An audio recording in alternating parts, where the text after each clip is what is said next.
Hello dear friends, welcome और YouTube channel. कैसे हैं आप लोग? आई होप आप अच्छे होंगे। तो हमने राजस्थान आर्ट एंड कल्चर की एक किलों को लेकर, राजस्थान के जो दुर्ग हैं, फोर्ट हैं, उनको लेकर हमने एक सीरीज़ शुरू की है। उन्हीं सीरीज़ के अंदर जो अगला वीडियो मैं आपके सामने लेकर आया हूँ, चित्तौड़गढ़ दुर्ग के बारे में।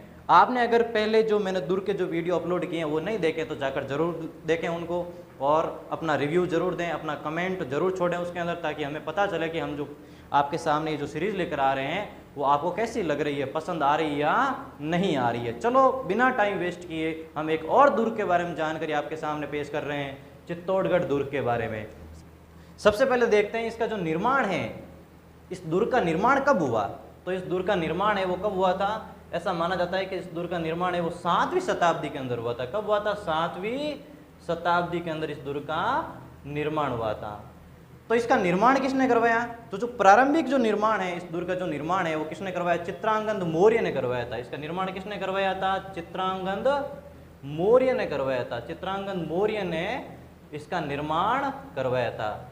तो चित्रांगद मौर्य ने इस दुर्ग का निर्माण किस पहाड़ी पर करवाया, किस पठार पर करवाया? तो ये अक्सर एग्जाम के अंदर पूछा जाता है। ये मैसा का पठार, मैसा के पठार पर, मैसा के पठार पर इस दुर्ग का निर्माण चित्रांगद मौर्य ने करवाया था। अगला पॉइंट देखते हैं, आधुनिक निर्माणकर्ता। ये जो चित्तौड़गढ़ दुर्ग है जो वर्तमान स्वरूप के अंदर है, इसका जो वर्तमान स्वरूप है वो किसने दिया था, यानी कि आधुनिक इस दुर्ग का निर्माणकर्ता कौन है? तो याद रखना, राणा कुंभा। राणा कुंभा है, राणा कुंभा ने इस चित्तौड़गढ़ दुर्ग को अपना रूप है वो, वर्तमान जो रूप है, वर्तमान जो स्वरूप है वो दिया है। ये ध्यान रखना है। तो कमेंट बॉक्स के अंदर जरूर बताएं कि राणा कुंभा ने राजस्थान के जो टोटल दुर्ग हैं उसमें से कितने दुर्गों का निर्माण राणा कुंभा ने अकेले करवाया है। कमेंट के अंदर जरूर बताएं, मैं आपके कमेंट का वेट करूंगा। अब इसके देखते हैं, इस दुर्ग के जो उपनाम हैं उन उपनाम को हम देखने वाले हैं। चित्तौड़गढ़ दुर्ग को और किस किस नाम से जानते हैं? तो सबसे पहले हम उपनाम देखने वाले हैं। इसको मालवा का प्रवेश द्वार कहते हैं। किसका प्रवेश द्वार कहते हैं? मालवा का प्रवेश द्वार कहते हैं। इसको मालवा का प्रवेश द्वार कहते हैं। इसको चित्रकूट दुर्ग भी कहते हैं। इसको चित्रकूट दुर्ग भी कहते हैं। इसको दुर्गाधिराज भी कहते हैं। दुर्गाधिराज भी कहते हैं। ये सारे दुर्ग इस चित्तौड़गढ़ दुर्ग के क्या हैं? उपनाम है। इसको मालवा का प्रवेश द्वार कहते हैं, इसको चित्रकूट दुर्ग भी कहते हैं, इसको दुर्गाधिराज भी कहते हैं, और इसको किलों का सिरमौर भी कहा जाता है। किलों का सिरमौर भी कहा जाता है इस दुर्ग को। और इसके बारे में जानकारी प्राप्त करें तो हम देखेंगे तो इसको और राजस्थान का गौरव भी कहते हैं। राजस्थान का गौरव। तो याद रखना, एग्जाम के अंदर क्वेश्चन पूछा जाता है कि राजस्थान का गौरव, राजस्थान के किस किले को राजस्थान का गौरव कहा जाता है? तो याद रखना, चित्तौड़गढ़ दुर्ग को राजस्थान का गौरव कहा जाता है। अब देखो, ये दुर्ग बहुत बड़ा, बहुत फैला हुआ है। तो इस दुर्ग के अंदर वर्तमान के अंदर क्या की जा रही है? खेती की जा रही है। वर्तमान के अंदर इस दुर्ग के अंदर है वो खेती बाड़ी, वो भी खेती भी की जाती है। बहुत विशाल ये फैला हुआ है। तो यहाँ पर आज भी क्या की जाती है? खेती की जाती है। अब देखते हैं इनकी पौड़ का मतलब इनके द्वार। इसके कितने द्वार है? इस दुर्ग के अंदर जाने के कितने रास्ते हैं? तो याद रखना, एग्जाम के अंदर पूछा जा सकता है कि इस दुर्ग के अंदर कितने पौल है? 7 पौल है, 7 प्रवेश द्वार है। इसके अंदर 7 प्रवेश द्वार हैं। जो इसका मुख्य प्रवेश द्वार है उसको क्या बोलते हैं? पांडन पौल बोलते हैं। क्या बोलते हैं? पांडल पौल बोलते हैं, या फिर पांडु पौल बोलते हैं। याद रखना, पांडु पौल बोलते हैं। हमें सातों के नाम याद रखने की जरूरत नहीं है, हमें मेन याद रखना है। इसका जो मुख्य प्रवेश द्वार है वो कौन सा है? पांडल पौल या फिर पांडु पौल, ये ध्यान रखना हमें। अब यहाँ पर कौन कौन से मंदिर स्थित हैं? अक्सर एग्जाम के अंदर पूछा जाता है कि चित्तौड़गढ़ दुर्ग के अंदर कौन कौन से मंदिर स्थित हैं, या फिर उस मंदिर का नाम पूछ लिया जाता है और पूछा जाता है कि किस दुर्ग में स्थित है। तो हमें याद रखना है यहाँ पर कौन कौन से दुर्ग स्थित है। तो हमें याद रखना है सबसे पहले कुंभ श्याम जी का मंदिर। याद रखना है कुंभ श्याम जी का मंदिर। कुंभ श्याम जी का मंदिर। कुंभ श्याम जी का मंदिर कहाँ पर स्थित है? तो चित्तौड़गढ़ दुर्ग के अंदर स्थित है। और अगले मंदिर की आप बात करें तो मीरा मंदिर, इस दुर्ग के अंदर मीरा मंदिर भी स्थित है, इस दुर्ग के अंदर मीरा मंदिर भी स्थित है। और इसके दुर्ग के अंदर मंदिरों की बात करें तो यहाँ पर एक सूर्य मंदिर भी है। कौन सा मंदिर है? सूर्य मंदिर भी है। और कालिका माता मंदिर, इस दुर्ग के अंदर कालिका माता का मंदिर भी है। तो अक्सर एग्जाम के अंदर पूछा जाता है कालिका माता का मंदिर। तो ये कौन कौन से मंदिर इस दुर्ग के अंदर स्थित हैं? एग्जाम में पूछा जा सकता है मीरा मंदिर कहाँ स्थित है, कुंभ श्याम जी का मंदिर कहाँ स्थित है, सूर्य मंदिर कहाँ स्थित है। तो याद रहे चित्तौड़गढ़ दुर्ग के अंदर ये सारे मंदिर हैं वो आपको मिलेंगे। आप जब भी चित्तौड़गढ़ दुर्ग के अंदर घूमने जाएं, विजिट करने जाएं, तो इन मंदिरों को आप आराम से देख सकते हैं, घूम सकते हैं, वहाँ जाकर आप आशीर्वाद ले सकते हैं।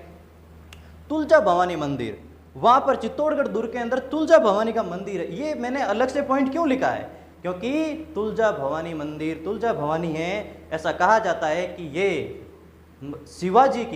शिवाजी की आराध्य देवी थी, शिवाजी की आराध्य देवी थी। तो याद रखना तुलजा भवानी का मंदिर कहाँ पर स्थित है? चित्तौड़गढ़ दुर्ग के अंदर स्थित है। और आपको अगर पूछ ले कि तुलजा भवानी मंदिर, तुलजा भवानी वो किसकी आराध्य देवी थी, तो याद रखना किसकी थी? शिवाजी की।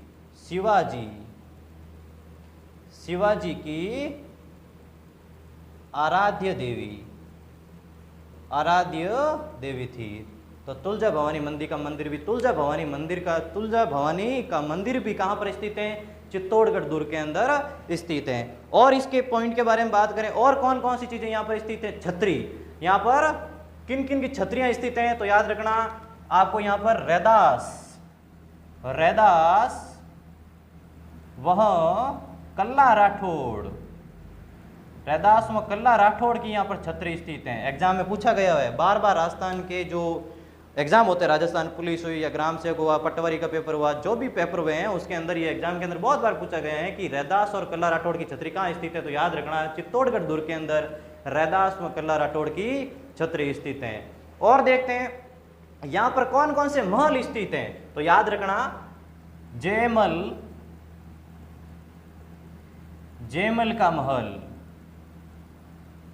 का महल, और यहाँ पर पद्मनी का महल।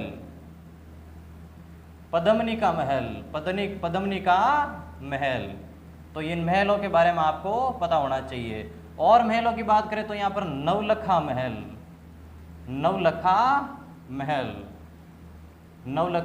महल। और अगर आपको याद रखना है तो मीराबाई का साधना स्थल,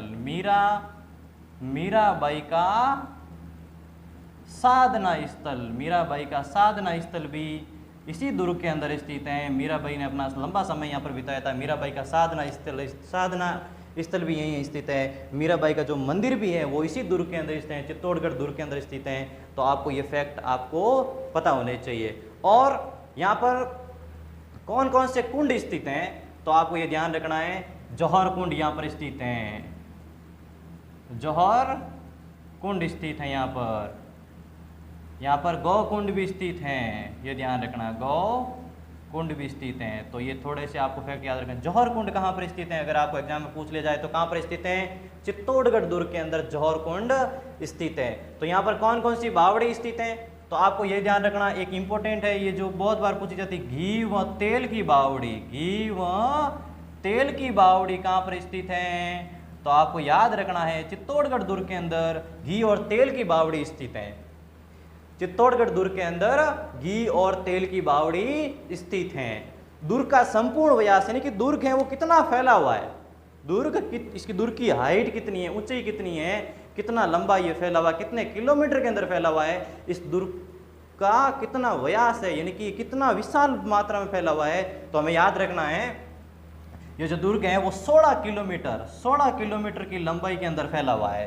कितने किलोमीटर की लंबाई के अंदर फैला? 16 किलोमीटर की। तभी तो मैंने बोला अभी आपको यहाँ पर इस दुर्ग के अंदर क्या की जाती है? खेती की जाती है। 16 किलोमीटर कोई छोटे मोटी कोई जगह नहीं हो सकती। तो 16 किलोमीटर की परिधि के अंदर ये फैला हुआ है। यहाँ पर संपूर्ण किले के बाहर जो बाउंड्री है उसके आसपास में क्या की जाती है? खेती की जाती है। इसकी ऊंचाई कितनी है ये ध्यान रखना है, 1870 फीट इसकी क्या है? ऊंचाई है। क्या है इसकी ऊंचाई? 1870 फीट। और इसकी जो लंबाई है, इसका संपूर्ण व्यास है वो कितना है? 16 किलोमीटर की परिधि के अंदर ये फैला हुआ है। इस दुर्ग के बारे में जो प्रसिद्ध उक्ति है, इस चित्तौड़गढ़ दुर्ग के बारे में कहा जाता है, इस चित्तौड़गढ़ दुर्ग के बारे में आपने सुना होगा कि गढ़ तो चित्तौड़गढ़ बाकी सब गढ़ैया। ये किसके बारे में कहा जाता है? चित्तौड़गढ़ दुर्ग के बारे में कहा जाता है। तो हम ये लाइन लिखने वाले हैं।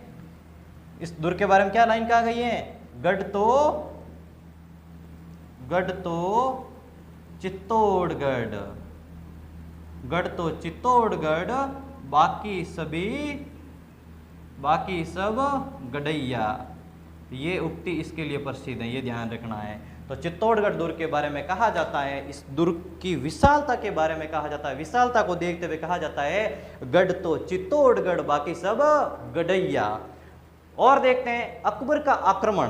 इस दुर्ग पर 1567 के अंदर अकबर ने भयंकर इसके ऊपर क्या किया? आक्रमण कर दिया और यहाँ पर खुलेआम कत्लेआम मचाया था। इस दुर्ग के ऊपर अकबर ने 1567 के अंदर यहाँ पर कत्लेआम मचाया। और इस दुर्ग पर आक्रमण, जब अकबर ने आक्रमण किया था तो यहाँ पर आपको जयमल और फतह का प्रबल विरोध और इस अकबर को इसका सामना करना पड़ा। तो ये दो नाम याद रखना है आपको। पहले तो डेट याद रखनी है, 1567 के अंदर, 1567 के अंदर अकबर ने इस किले पर आक्रमण किया था और यहाँ पर कत्लेआम मचाया था अकबर ने। तो आपको दो नाम याद रखने हैं, जयमल व फतह। ये दो नाम याद रखने हैं। इन दोनों ने, जब अकबर ने इस यहाँ पर आक्रमण किया तो इनका प्रबल विरोध किया था। इन्होंने अकबर का प्रबल विरोध किया था और अकबर भी मान गया कि जयमल और फतह हैं वो कोई छोटे मोटे वीर नहीं है, ये बहुत महान व्यक्ति हैं। और अकबर को इनके सामने झुकना पड़ा और फिर भी अकबर का इसके ऊपर आक्रमण सफल हुआ। लेकिन किसका सामना करना पड़ा? जयमल और फतह का उनके सामने आक्रमण, इनका सामना करना पड़ा। तो अकबर को भी पता चला कि इस दुर्ग के ऊपर आक्रमण करना कितना मुश्किल है।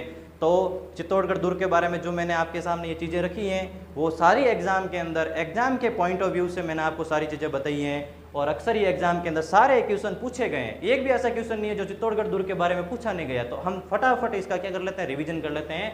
जो इसका निर्माण 7वीं शताब्दी के अंदर हुआ। निर्माण किसने करवाया? चित्रांगद मौर्य ने करवाया। कहाँ पर करवाया? मैसा के पठार पर करवाया। ये बहुत बार एग्जाम के अंदर पूछा गया है। मैसा के पठार पर, चित्तौड़गढ़ दुर्ग किस पठार पर स्थित है? मैसा के पठार पर स्थित है। जो आधुनिक निर्माण है, इस दुर्ग का आधुनिक स्वरूप है, वो किसने दिया? राणा कुंभा ने। और मैंने आपसे एक क्वेश्चन भी पूछा है कि राणा कुंभा ने राजस्थान के जितने भी दुर्ग है उसमें से राणा कुंभा ने कितने दुर्गों का निर्माण करवाए हैं, वो चीज़ आपको बतानी है। इसके जो उपनाम हैं एग्जाम में पूछे जाते हैं, मालवा का प्रवेश द्वार, चित्रकूट दुर्ग, दुर्गाधिराज, किलों का सिरमौर और राजस्थान का गौरव। राजस्थान का गौरव भी कहते हैं, राजस्थान का प्राइड है। ये क्या है? राजस्थान का प्राइड है, राजस्थान का गौरव है ये। और एक चीज मैं लिखाना भूल गया हूं, ये राजस्थान का सबसे बड़ा लिविंग फोर्ट है। राजस्थान का सबसे बड़ा लिविंग फोर्ट है। यहाँ पर सबसे ज़्यादा लोग रहते हैं, यहाँ पर लिविंग फोर्ट बना हुआ है।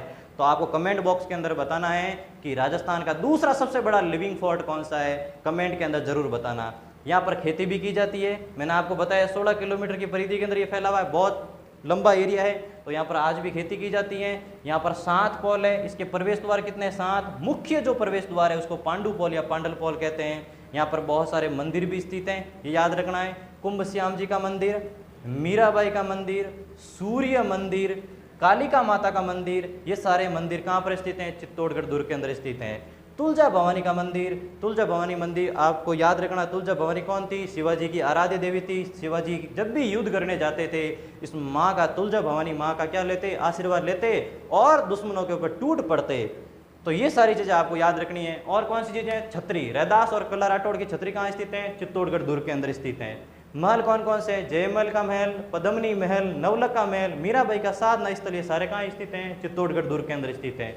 कुंड कौन कौन से हैं? जौहर कुंड, गौ कुंड, ये सारे कहाँ पर स्थित हैं? चित्तौड़गढ़ दुर्ग के अंदर स्थित है। यहाँ पर एक घी तेल की बावड़ी भी स्थित है। इस दुर्ग का संपूर्ण व्यास कितना है? 16 किलोमीटर और ऊंचाई कितनी? 1870 फीट है। और इस दुर्ग के बारे में प्रसिद्ध उक्ति जो आपको याद हमेशा रखनी है, ठीक है ना? गढ़ तो चित्तौड़गढ़ बाकी सभी गढ़ैया, ये ध्यान रखना। और यहाँ पर 1567 के अंदर जयमल और फतेह ने अकबर, जब अकबर आक्रमण करने के लिए आया था तो इनका विरोध का सामना अकबर को करना पड़ा, जयमल और फतेह का। एक चीज मैं लिखाना भूल गया, श्रृंगार चौरी। श्रृंगार चौरी क्या है? श्रृंगार चौरी शांतिनाथ, श्रृंगार चौरी क्या है? शांतिनाथ का जैन मंदिर है, ये ध्यान रखना, जैन मंदिर है। चौरी समझकर आप ये मत समझ लेना कोई फेरे लेने की कोई चीज है, जगह है। ये श्रृंगार चौरी क्या है? शांतिनाथ का जैन मंदिर है। तो ये जो जानकारी मैं आपके सामने चित्तौड़गढ़ के बारे में लेकर आया हूँ, आपको जानकारी कैसी लगी, अच्छी लगी है तो कमेंट के अंदर ज़रूर लिखें और शेयर एंड सब्सक्राइब जरूर करें। Thank you.